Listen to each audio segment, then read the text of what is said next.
Alright, welcome to Iowa, where you can see our nice cold snow. Because of the snow, I decided to do the temperature thermometer for maximums and minimums. So I had it in my house earlier, and when I press the B button, need another hand here. When I press the B button, it'll give me the maximum temperature that this is sat in degrees Celsius, and that was 21 degrees. So that was what my house is at right now. When I press the A button, it'll tell us the minimum temperature of what it was outside in Celsius. It looks like it was -13 outside.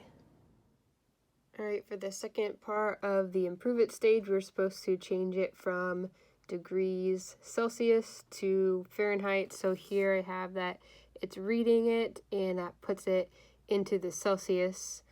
Then we go through the equation 9/5 times the Celsius plus 32. That's going to give us our Fahrenheit reading, and then it's always going to be continuously making that, using that equation there to make the conversion, and then it's always going to compare the Fahrenheit temperature for the minimum and the maximum, and so we switch those within that code there. So let's go check it out. I had to redo this test because we put the new code on it, so let's grab it here. Again, when we press on the B button, it'll give us the maximum, but it should be in Fahrenheit now. So in my house, it looks like 69.8 degrees. I think that's the same that it was before. And over here in Fahrenheit, it looks like 14 degrees. Again, I didn't leave it out there quite as long, so I don't know that it got as cold as it could be, but it's plenty cold enough for me. All right, for the third extension piece, I need to show it to you on my computer because it uses this radio function here. So you can see there are receive and send messages all throughout this that are going to make the two talk. And I don't have 2 microbits, so I need to use this window over on the side to show you what's happening here. So basically what's going to happen is this one's going to be taking the temperature and saving the minimum and the maximum, and then it will have the current temperature. When one of them's called for, it will display on the screen, and then it will send the radio message to the other one, and then this message here would make that same number appear on the other screen. So we're going to hit refresh to start our program over here. Because we're working minimums and maximums, I'm going to move the slider here. So let's go down to a minimum of 0 degrees Celsius.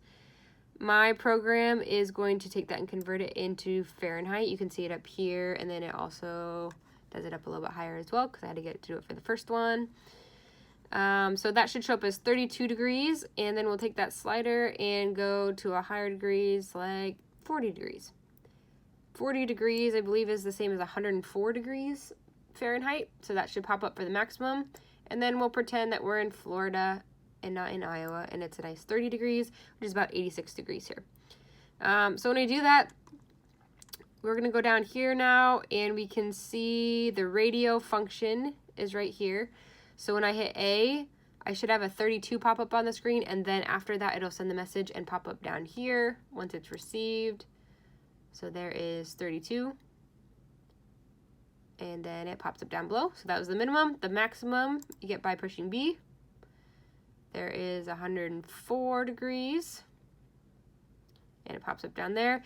And then on the computer, I couldn't figure out how to do A and B at the same time. So I did a shake function to get the current temperature. So we're going to send the shake message.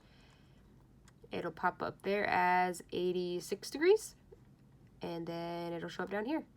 And then if you continue to change the temperatures, so maybe we go all the way up here to 50 degrees, and we go all the way down here to -5 degrees, and then we're somewhere in here, you can see that you'll get different values now.